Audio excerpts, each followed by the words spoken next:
Sharon और ग्रीष्मा एक ही college में पढ़ते थे जो तमिलनाडु की कन्याकुमारी डिस्ट्रिक्ट में है। ग्रीष्मा लिटरेचर की स्टूडेंट थी और Sharon BSc radiology final year का स्टूडेंट था। दोनों की क्लासेस तो अलग अलग थीं, पर अक्सर दोनों एक ही बस में एक दूसरे से मिल जाते थे। और जब शैरन ने ग्रीष्मा को पहली बार देखा तो उसे देखते ही उसे ग्रीष्मा से प्रेम हो गया। फिर धीमे धीमे उसने बात बढ़ाई और दोनों दोस्त बन गए। फिर जल्दी ही दोनों रिलेशनशिप में चले गए। ये दोनों 2021 में अक्टूबर में पहली बार एक दूसरे से मिले थे। उन दोनों को एक दूसरे से प्रेम हो गया। कम से कम शैरन को तो हो ही गया था। दोनों अक्सर एक साथ मिलने लगे, घूमने लगे और उनका प्रेम समय के साथ बढ़ता चला गया। ग्रीष्मा तमिलनाडु के बॉर्डर पर रहती थी, जिस जगह का नाम रामावर्मन चिरई है, और शैरन केरला के बॉर्डर पर रहता था, जो जगह तिरुवनंतपुरम की डिस्ट्रिक्ट परसाला में है।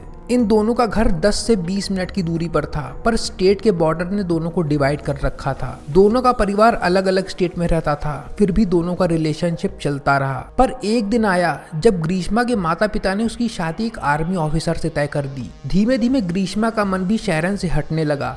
वो अपने माँ बाप के फैसले को मानने लगी और उसने तय किया कि वो भी अब शैरन से रिश्ता खत्म कर लेगी। इसको देखकर ये अंदाजा लगाया जा सकता है कि ग्रीष्मा ने शैरन को कभी उतना पसंद किया ही नहीं था जितना शैरन उसे पसंद करता था। ग्रीष्मा उसके लिए उसकी दुनिया बन चुकी थी, पर एक आर्मी ऑफिसर के साथ शादी करने में उसे अपना भविष्य ज्यादा सुनहरा दिखाई दे रहा था। ये एक ऐसा रिश्ता था जिसे ग्रीष्मा बस एक टाइम पास करने के लिए निभा रही थी, जब तक उसे कोई और बेहतर इंसान नहीं मिल जाता।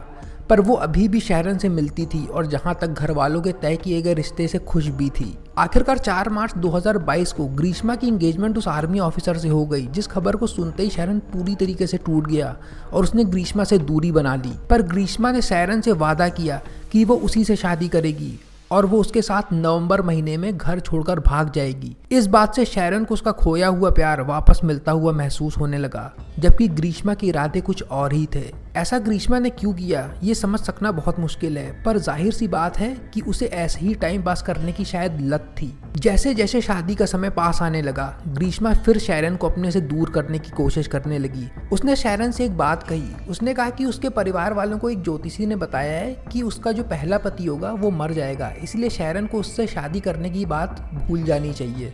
पर शैरन उसकी बात मानने की बजाय और भी ज्यादा भड़क गया और उसने कहा कि वो इन सब बातों पर विश्वास नहीं करता है। फिर ग्रीष्मा को वो तिरुवनंतपुरम के वटाकॉट चर्च ले गया, जहाँ शादी के बंधन में बांधने वाला फीता उसके हाथ में बांधकर उससे शादी कर ली। फिर उसके बाद दोनों ने तमिलनाडु के थिपरप्पू के गोल्डन कैसल नाम के एक होटल में 13 अगस्त और 18 अगस्त 2022 को समय बिताया। लेकिन ग्रीष्मा ने शैरन को अभी भी अपना पति नहीं माना था। वो सिंदूर लगाती थी और एक शादीशुदा औरत की तरह उसके साथ घूमती फिरती थी, पर वो एक तरीके का नाटक कर रही थी। लेकिन शैरन उसको पूरी तरीके से अपनी पत्नी मान चुका था। ये देखकर ग्रीष्मा मन ही मन परेशान होने लगी और उसने शैरन को हमेशा के लिए अपने रास्ते से हटाने का प्लान शुरू कर दिया। ग्रीष्मा शैरन को एक पुल के पास ले गई जूस चैलेंज करने के लिए, और उस समय ग्रीष्मा के हाथ में 2 बोतलें थीं। मतलब वो एक बोतल शैरन को पिलाने वाली थी और एक बोतल वो खुद पीने वाली थी। लेकिन जो बोतल वो शैरन को पिलाने वाली थी उसमें उसने 50 डोलो की टैबलेट्स मिला रखी थी, ताकि उसको ओवरडोज हो जाए शैरन को और वो शैरन मर जाए। पर इत्तेफाक से शैरन उस समय वीडियो रिकॉर्डिंग करने लगा, और जैसे ही उसने वीडियो रिकॉर्डिंग करना शुरू किया, आप उस वीडियो को भी देख सकते हैं, और ग्रीष्मा के एक्सप्रेशन जो हो उसके चेहरे पे एक परेशानी, एक घबराहट सी दिखने लगती है, जिससे ये साफ हो जाता है कि ग्रीष्मा के जो इरादे थे वो उसको मारने के थे, और वो डर गई थी क्योंकि उसका जो सबूत था उसको मारने का, वो उसकी वीडियो रिकॉर्डिंग हो रही थी उस समय। और दूसरा बहुत इंपॉर्टेंट सबूत आप खुद इस वीडियो में देख सकते हैं कि जो बोतल ग्रीष्मा ने खुद पीने के लिए ली थी उसकी सील बंद थी, और जो बोतल वो शैरन को देने जा रही थी उसकी सील टूटी हुई थी, मतलब वो उसमें गोलियां मिला चुकी थी। और इस तरीके से साफ साफ देखा जा सकता है कि जो बोतल उसने शैरन को पीने के लिए दी थी उसके ढक्कन को खोलने के लिए बिल्कुल भी एफर्ट नहीं लगाना पड़ा था, क्योंकि उसका ढक्कन पहले से ही खुला हुआ था और उसमें गोलियां उसने मिला रखी थी। बाकी जो बोतल उसने खुद पीने के लिए वो लाई थी, उस बोतल के कैप को खोलने के लिए उसने 1-2 बार एफर्ट लगाए थे, तब जाके उसकी सील टूटी थी और वो ढक्कन खुला था।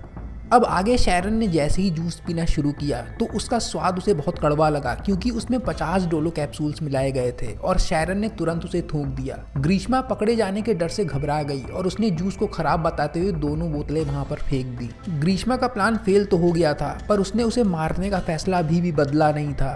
13 अक्टूबर 2022 को ग्रीष्मा शैरन से व्हाट्सएप पर देर तक बात करती रही और फिर 11 बजे के करीब फोन मिलाकर 1 घंटे तक बात की, जिसमें ग्रीष्मा ने उसे अपनी बातों में फंसाकर बोला कि कल वो घर पर अकेले रहेगी क्योंकि उसकी माँ और अंकल 10 बजे घर से बाहर चले जाएंगे। अगले दिन 14 अक्टूबर 2022 को सुबह से ही ग्रीष्मा ने शैरन को फिर से टेक्स्ट मैसेजेस और कॉल करना शुरू कर दिया।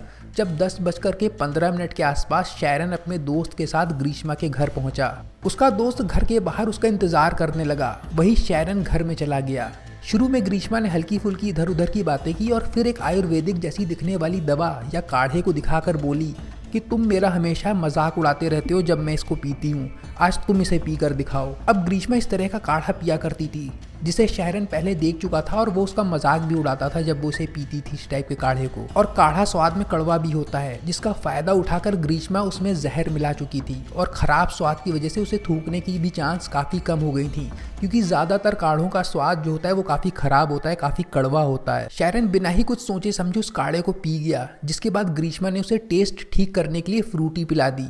पर थोड़ी देर में शैरन की तबीयत बिगड़ने लगी। उसे पहले ग्रीष्मा के घर में वॉमिटिंग हुई, फिर दोस्त के साथ घर वापस लौटते समय रास्ते में भी हुई और घर पहुंचते पहुंचते उसे लूज मोशन भी होने लगे थे।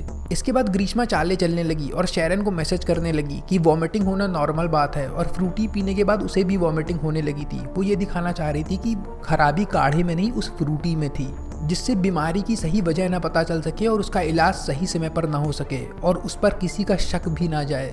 ग्रीष्मा ने करीब 12 बजे शैरन को फ़ोन किया और नाटक करने के लिए झूठ मूठ रोने लगी, और शैरन उल्टा उसे मनाने लगा कि ऐसी कोई बात नहीं है, तबीयत सही हो जाएगी थोड़ी देर में। ये सब करने के बाद शैरन को बिल्कुल भी कोई भी शक नहीं था ग्रीष्मा पर कि उसने उसके साथ कुछ ऐसी चीज़ की है।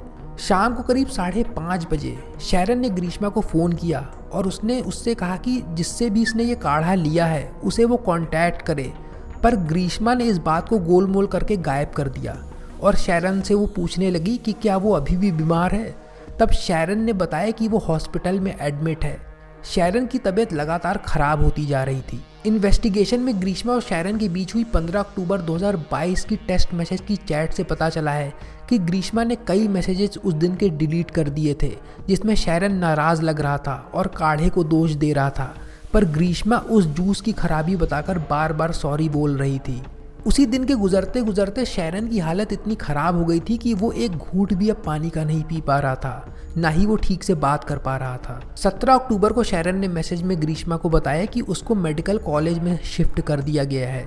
17 अक्टूबर की शाम तक शैरन को आईसीयू में एडमिट करना पड़ा, जहां उसकी डायलिसिस शुरू हो गई क्योंकि उसकी किडनियों ने काम करना बंद कर दिया था। ये सब चल रहा था तभी शैरन के भाई शिमोन, जो आयुर्वेदिक डॉक्टर हैं, उन्होंने शैरन के दोस्त से पूछताछ की जो शैरन के साथ उस दिन ग्रीष्मा के घर गया था। तब उसने बताया कि उसे उस हरे रंग के काढ़े को पीने के बाद शैरन की तबीयत खराब हुई थी।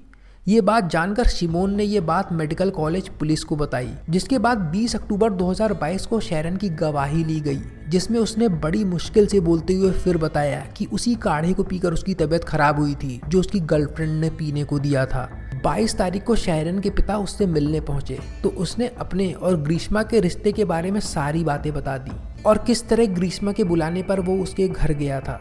इसके बाद शैरन के भाई शिमोन ने ग्रीष्मा को कॉल किया और उस काढ़े के बारे में पूछना चालू किया, जिसके बारे में ग्रीष्मा फिर से गोलमोल जवाब देने लगी।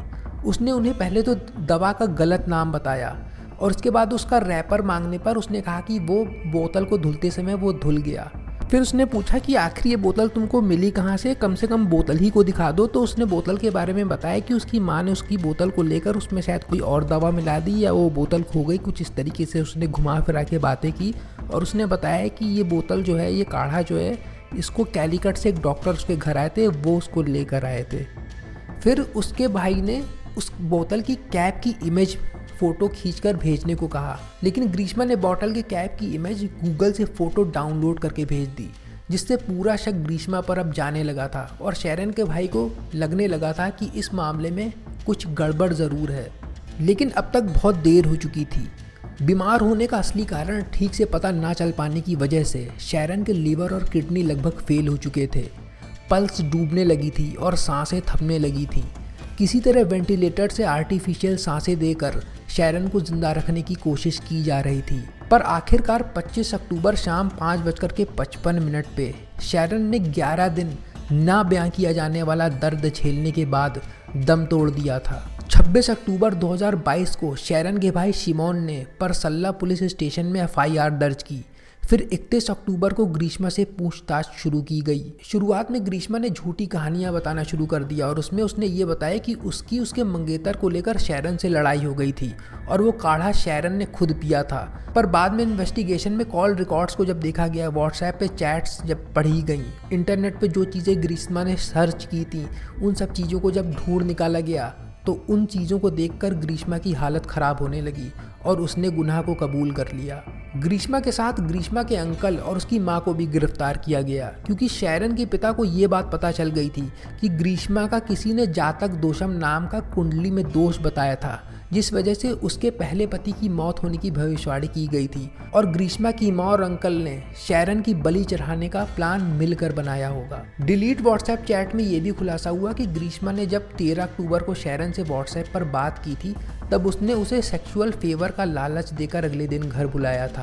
उसने उस काढ़े की बोतल का स्टिकर हटाकर पहले रबर प्लांटेशन में फेंका। बाद में उसके अंकल ने उस बोतल को ले जाके ईडाकुडू नाम के गांव में सुनसान इलाके में बने एक तालाब में वो बोतल फेंक दी थी। बाकी कई सबूतों के साथ शैरन का अपने दोस्त रेजिन के साथ ग्रीष्मा के घर जाते और आते समय की फुटेज भी सीसीटीवी कैमरों में मिल गई। ग्रीष्मा सजा से बचने के लिए नई कहानियां बनाना शुरू कर दी। उसने कहा कि शैरन उसे ब्लैकमेल करता था कि अगर उसने उससे शादी नहीं की तो वो उनकी प्राइवेट फोटो लीक कर देगा। इसके अलावा वो उसको फिजिकली टॉर्चर भी कर रहा था। ग्रीष्मा के वकील ने उसके बचाव में कहा कि शैरन ने अपने आखिरी बयान में ग्रीष्मा का नाम नहीं लिया था और पहली एफआईआर में किसी षड्यंत्र की संभावना भी दर्ज नहीं की गई थी। इन सब बातों की वजह से डिफेंस पुलिस की इन्वेस्टिगेशन पर सवाल उठाने लगा, बल्कि इस मर्डर को न्यायहित या न्याय संगत तक बताने लगा। पर हर तरह की इन्वेस्टिगेशन कर लेने के बाद भी शैरन के खिलाफ ग्रीष्मा को ब्लैकमेल करने का कोई भी सबूत नहीं मिला, बल्कि सारे सबूत ग्रीष्मा के खिलाफ ही मिलते जा रहे थे। ग्रीष्मा ने अगस्त महीने में पैरासीटामोल ओवरडोज और टॉक्सिसिटी पर 23 बार इंटरनेट पर सर्च किया था। फिर शैरन की पोस्टमार्टम रिपोर्ट आई जिससे उस हरे रंग के काढ़े का राज खुला जिसे कोई समझ नहीं पा रहा था पहले कि आखिर उसमें था क्या। रिपोर्ट में शैरन के फेफड़ों में जो नुकसान पहुंचा था वो एक ऐसे जहर से पहुंचा था जो शरीर की टिश्यूज को डैमेज करने लगता है। शरीर के संपर्क में आते ही ये जहर असल में एक पैराक्वाट नाम के टॉक्सिक ऑर्गेनिक कंपाउंड से बना हर्बिसाइड था जिसका छिड़काव जंगली पेड़ पौधों और घास को खत्म करने के लिए किया जाता है। पर यह इतना ज्यादा खतरनाक होता है कि ज्यादा मात्रा शरीर में चले जाने पर बचने की संभावनाएं सिर्फ 1 या 2% ही रह जाती है अगर इलाज सही समय पर ना हो। इसीलिए केरला की गवर्नमेंट ने इस पर बैन भी लगा रखा है। ये हर्बिसाइड ग्रीष्मा को उनके अंकल निर्मला कुमारन नायर से मिला था जो एक एग्रीकल्चरिस्ट थे और उन्होंने इसे चोरी छुपे इलीगली खरीदा था, इसीलिए इसके बिल का भी कोई रिकॉर्ड नहीं था। डिटेल्ड फॉरेंसिक एनालिसिस से पता चला कि ग्रीष्मा ने इस हर्बिसाइड के बारे में इंटरनेट पर पूरी रिसर्च की थी कि कैसे ये शरीर में फैलने के बाद फेफड़े, लीवर और किडनियों को खराब कर देता है और इंसान के बचने की उम्मीद लगभग नामुमकिन हो जाती है अगर सही समय पर इलाज ना मिल पाए। इसीलिए वो शैरन का ध्यान इलाज से हटाती रही। कोर्ट ने यह भी नोट किया कि ग्रीष्मा ने सबूतों को मिटाने की कोशिश की थी, जिसमें सर्च हिस्ट्री को डिलीट करना, व्हाट्सएप के मैसेजेस डिलीट करना और उसने ये भी जानने की कोशिश की थी कि डिलीट किया हुआ डेटा फिर से रिट्रीव किया जा सकता है कि नहीं। इन सब बातों से बिल्कुल साफ हो चुका था कि ग्रीष्मा ही दोषी है और उसी ने ये सब किया है। 20 जनवरी को नियन तिंकरा एडिशनल सेशंस कोर्ट जज एम बशीर जी ने ग्रीष्मा के अंकल को 3 साल कैद की सजा सुनाई। ग्रीष्मा को 10 साल की सजा 364 आईपीसी के तहत और 5 साल की सजा 201 आईपीसी के तहत और 2 साल की सजा सबूत मिटाने के लिए। इसी के साथ 24 वर्षीय ग्रीष्मा को मौत की सजा भी सुनाई गई। जस्टिस बशीर ने ग्रीष्मा को सेक्शन 302 मर्डर, 328 जहरीले पदार्थ का इस्तेमाल करके व्यक्ति को नुकसान पहुंचाने पर, सेक्शन 364 मर्डर करने के लिए किडनैप करना, सेक्शन 201 सबूत को मिटाना सजा से बचने के लिए। इसके साथ एक केस ग्रीष्मा पर और लगा था, वो था सुसाइड का, क्योंकि ग्रीष्मा ने फिनाइल पी लिया था सिंपैथी पाने के लिए या नाटक करने के लिए। ये चीज़ उसने पुलिस स्टेशन के टॉयलेट में रखे फिनाइल को पीकर किया था, लेकिन क्राइम ब्रांच का कहना है कि ग्रीष्मा ने ये सिर्फ एक नाटक करने के लिए किया था। मेडिकल कॉलेज में एडमिट होने के बाद ग्रीष्मा की हालत स्टेबल हो गई थी और संडे को उसका फिर से इंट्रोगेशन किया गया जिसमें उसने कबूल किया कि उसने शैरन को जहर दिया था। वहीं उसके अंकल निर्मला कुमारन नायर पर आईपीसी के सेक्शन 201 का मुकदमा दर्ज हुआ। ग्रीष्मा की मां सिंधु के खिलाफ कोर्ट को कुछ खास सबूत न मिलने से और इस क्राइम से डायरेक्ट लिंक का एविडेंस न मिलने से उसे बरी कर दिया गया है। इस 24 साल की ग्रीष्मा को मौत की सजा मिलने वाली भारत की सबसे कम उम्र की महिला बताया जा रहा है और वो अभी दावा कर रही है कि उसके खिलाफ कोई पक्का सबूत नहीं मिला है, उसका कोई पहले का क्रिमिनल रिकॉर्ड नहीं है और उसने मौत की सज़ा को रद्द करने की अपील की है। पर हाई कोर्ट ने उसकी मौत की सज़ा को रद्द नहीं किया है, लेकिन इस पर मुकदमा 19 फरवरी 2025 से शुरू होगा और हाई कोर्ट पहली सुनवाइयों की फिर से जांच करेगी। नयन तिंकरा कोर्ट ने इस केस को रेयर केसों में भी सबसे रेयर बताया है, मतलब दुर्लभ केसों में से भी सबसे दुर्लभ, जिसमें उसने उसे मारने के लिए कई प्रयास किए और वह फ्यूचर में भी किसी के साथ ऐसा कर सकती है। यहाँ तक ये भी पता चला है कि ग्रीष्मा ने शैरन को मारने के लिए कम से कम 5 से 10 बार प्रयास किए थे और वो पिछले 10 महीनों से इसकी प्लानिंग कर रही थी। इस हत्या का मकसद शैरन को अपने रास्ते से हटाना था, जिससे लाइफ में आने वाले दूसरे शख्स को ग्रीष्मा के पास्ट के बारे में कुछ पता ना चल सके और भविष्य में शैरन से उसे कोई परेशानी भी ना हो। इन हैरान करने वाली बातों में एक और हैरान करने वाली बात ये सामने आई कि ग्रीष्मा के शैरन से पहले भी 4 अफेयर्स थे। ये हत्या बेहद बेरहम, हिंसक और दर्दनाक थी।